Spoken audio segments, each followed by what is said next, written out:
As this weekend's a little bit special, being the mini festival, members of the public have been allowed onto the grid to get up close and personal with the cars and the Stars of Mini Challenge. It's amazing! It's amazing. Some of them I wouldn't think of seeing because they're all different. I think it was really fun because I thought we were just going to a boring old beach to fishing. Well, there's lots of cars obviously racing, and I'm amazed by how many they can keep on the track on a wet day like today. Coming on the grid, definitely highlight of the day, isn't it? Hello turf of Brands Hatch, isn't it? That's what it is. For the final race of this triple header, it's a reverse grid with Davison on pole position for the JCWs. It's also a standing start. But will Lee Allen be able to make it a triple win from 6th position on the grid? It's time to find out. Let's go racing. Reverse grid race always adds the entertainment, and this is our line-up with Will Davison and John O'Brien showing the front row of the grid. Particularly impressive for John O'Brien. Lawrence Davey and Chris Smith row 2, Smiley and Allen the 3rd row. In the Cooper class, the reversal applies as well, so it's Justin Taylor on pole with Ben Gridley, a very welcome returnee to the championship 2nd. Ollie Walker then starting from 6th. As we get the green flag waved at the rear of the field, Gridley and Cresswell comes into position as away we go. It's a great start from pole position for number 17, William Davis, who moves away into the immediate advantage. Chris Smith well away too. Saw a flash of somebody maybe going sideways in the background there as the rest of the field all plunged down through Paddock Hill Bend, with Adrian Norman having taken over the lead of the Cooper class, climbing up Elwood Hill towards Druid. It's Davison from Smith, then Lawrence Davey. John O'Brien not making such a good getaway, and it was Kevin O'Connor who encountered early problems, but he recovers with no problems. Also a quick spin there for Mark Stewart. He should get back underway fairly promptly. John O'Brien under a little bit of pressure then from Jake Packer. Lawrence Davey it is, who's been shuffled down out of sight with Lee Allen and Luke Cornell. Just holding a watching brief, because the key to the tactics of this race with the reverse grid is not so anything too heroic in the first couple of laps. Let the race come to you, and then you can start looking to make ground. At the same time though, Chris Smith evidently feels he's a little bit quicker than the race leader, the blue car, William Davison, and aiming to pick his way past him. So they come down out of Druids into Graham Hill Bend. A very good reason there, because Smith in that orange and black car in 2nd place is being reeled in all the while by the bright red car of Chris Smiley, and Smiley's got a little bit of daylight between himself and Jake Packen in 4th, and that means that Smiley can really set about putting the challenge onto William Davison and Chris Smith ahead of him. So the 3 of them accelerate through Clark Curve onto the Bradford Straight, which isn't really a straight at all, rather a long right-hander, and that will bring them then to the end of another lap. Over the line, they flash into the braking zone, Paddock Hill Bend. We saw earlier on just how strong on the brakes Paddock Chris Smiley is, but for the time being, he's prepared to let Chris Smith put the pressure onto Davison. And there's Caudle and Allen flying in formation at the back of the shot, the blue and yellow cars. All about the Cooper class being led at the moment by Hamish Brandon from Shane Stoney, and then Adrian Norman, with the rest of the field really as one behind Ricky Page. Coming under pressure from Ben Gridley. Gridley, who's been on the podium in the past in the Cooper class, and then the ever sideways Gideon Cresswell, who's done superbly well to make up several positions from the very back of the grid. There is number 3 car, Cresswell. He's passed by the recovering Kevin O'Connor, who's not really racing with O'Connor, rather a JTW class car. Amongst the Cooper class runners, the lead of the race overall, and the JTW class still being held by William Davison, although he is now under pressure from Jake Packen. So it's Chris Smith who has disappeared from proceedings, and Packen goes to the move around the outside and takes lead the race into Paddock Hill Bend. Classic Brands Hatch manoeuvre that carried the slipstream along the Bradford Straight, ducked out of the bubble. Around the outside he swept, and now it's the turn of Chris Smiley and also John O'Brien to try and gain ground. Brown, who drove up from the back of the pack in race 2, and he's converting that reverse grid front row start in race 3 very effectively. Gideon Cresswell, well, he's having to go right from the back of the field as he dives to the inside of Adrian Norman, taking the place. Norman, who's been a fantastic sport this weekend, alongside Patrick Mortimer, allowing his car to be used in the Russ Swift stunt show, although Swift never got as close to the cars around him as this leading group are now, as Chris Smiley looks to take the lead of the race away from Jake Packen, which he does well before their arrival into Paddock Hill Bend. So it's Smiley, who's been threatening for victory all weekend, who moves into the lead. Lee Allen also able to slide through, gains the place on William Davison. Would appear as if Lawrence Davey is going to achieve that feat as well. He does on the brakes in Struis. Luke Caudle follows through as well. Brett cleaning the pack slightly further back. There's Bob Hosier.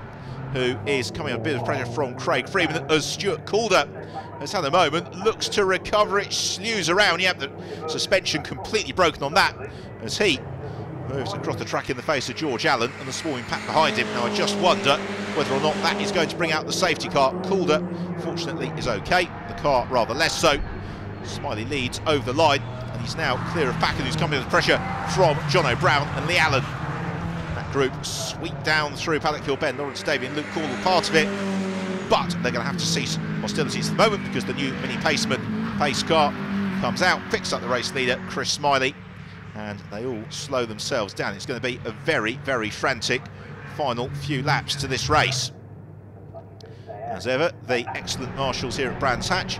Recovery teams get to work recovering Stuart Calder and also Chris Smith. He's pulled off to the side of the road, which solves the mystery as to why he disappeared from the leading group. As the fans get the opportunity to savour this magnificent field in the Mini Challenge. A number of additions this weekend to the Cooper class, and easily the largest entry to the championship this season. Let's hope it continues as the pace car falls in.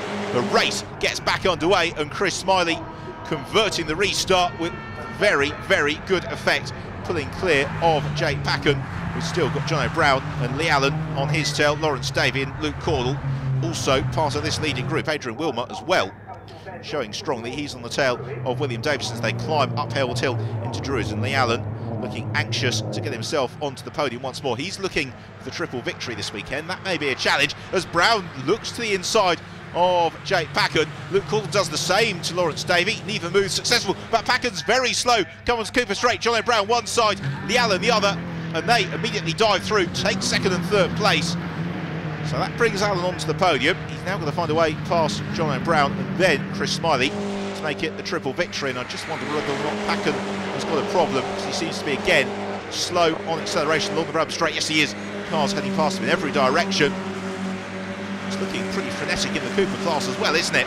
As they accelerate along the Brabham straight. There's Lee Allen and Luke Caldwell busy doing battle on the tail of John Brown. This is for the second two spots on the rostrum, because the race would rather appear to be decided in favour of Chris Smiley at the moment. Smiley driven excellently since the restart and just pulled well clear. There's Shane Stoney and Hamish Brandon goes side by side for the lead in the Cooper class, and it's Stoney to the inside line who breaks very, very deep. The championship leader, who's had a mixed weekend thus far at Brands Hatch, would very much like to sign it off with a victory, but he is under pressure from Brandon and Ricky Page. And then just behind, where you have got Gideon Cresswell and Ollie Walker. So around the outside goes Hamish Brandon, sprints down the hill out of Druids to the inside line into Graham Hill Bend, and through he goes, or does he? Brandon certainly has the pace. He gets his elbows out, pushes Shane Stoney out wide, but Stoney keeps his right foot firmly planted. And this could give Ricky Page a very good opportunity here, as Brandon finally goes through and takes the lead of the class, but also some of the cars ganging up behind as well, who maybe aren't slowing themselves down quite as much with the ferocity of fighting. So into the final lap we go.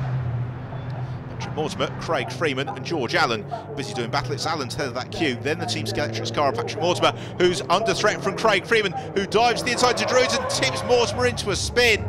And I'm not really sure what Patrick Mortimer could have done there. He needed to take the corner. As what about this for the lead of the Cooper class? And it's Gideon Cresswell who's going to try and dive through the number 3 car to the inside of Shane Stoney, and maybe Hamish Brandon. The checkered flag goes out. It's Chris Smiley who takes the race victory from John Brown and Lee Allen. But what about the Cooper class? It is Cresswell who leads it from Brandon, then Ben Gridley trying around the outside of Ricky Page at Druids. Page gets his elbows out, pushes Gridley onto the grass, down into the left-hander of Graham Hill Bend they come. It's 3 abreast, and contact between Gridley and Page. It pushes Ricky Page off. Shane Stoney takes evasive action, and that opens the door for Ollie Walker to move past Ben Gridley and take third in the Cooper class. So as they come through the final turn, to Gideon Cresswell who leads the class, Hamish Brandon in second, and then remarkably it's going to be Ollie Walker. You've got very long odds on that at the start of the final lap, who's going to take third in the class as Patrick Mortimer heads over the line. It is a fantastic win from the very, very back of the grid